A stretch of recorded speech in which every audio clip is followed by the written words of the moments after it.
Hi, my name is Kai Copeland, and this is my presentation on my research paper titled Trail of Tears, The Tragedy of the Trail of Tears. Today, I'm going to explain what led to the Trail of Tears, why it happened, and the impact it had on Native American communities and indigenous people. The background. In 1828, Andrew Jackson became the 7th President of the United States. He promised to the public to help the common man fight the National Bank and expand the United States westward. One of the biggest and most damaging promises he made was to remove Native American tribes from their land. This decision led to one of the darkest and most inhumane events in American history. This led to the Indian Removal Act. On May 28, 1830, Jackson signed the Indian Removal Act. It was pushed as a voluntary land treaty, but in reality, most tribes were forced to leave their homes.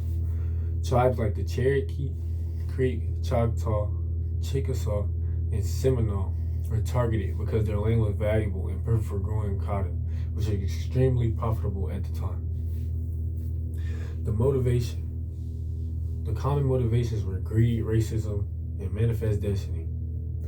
American leaders used economic and racist justification to support removal. The idea of manifest destiny, the belief that the USA was meant by God to expand across North America. This made Americans seem like obstacles instead of human beings. Jackson even described them as wandering savages in one of his documents to the court, showing how deep the racist thinking was. The resistance in Jackson ignoring the Supreme Court. The Cherokee Nation fought back by taking the state of Georgia to court after they tried to take their land.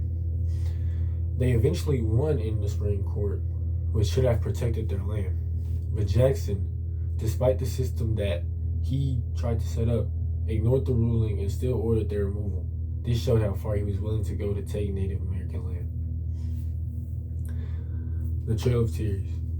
Nearly 500,000 Native Americans were forced to walk from states like Georgia, Alabama, Tennessee, and Mississippi to modern-day Oklahoma. The journey was between 500 and 1,200 miles, and most people had to walk.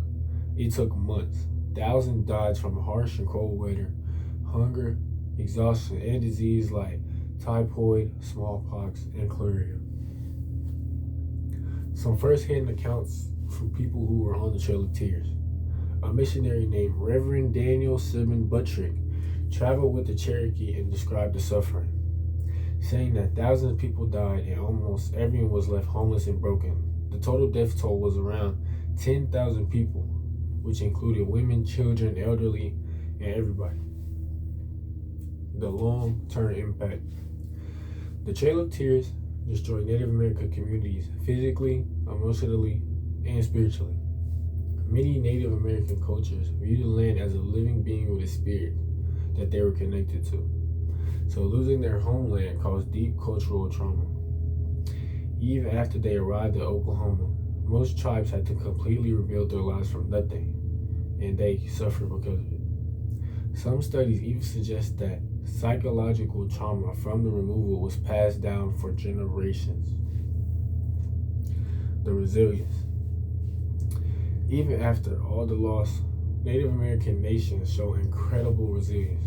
Many tribes rebuilt their communities, persevered their traditions, created new traditions, and continue to build their cultural identity despite everything that was taken from them because of the colonizers and Andrew Jackson and Americans.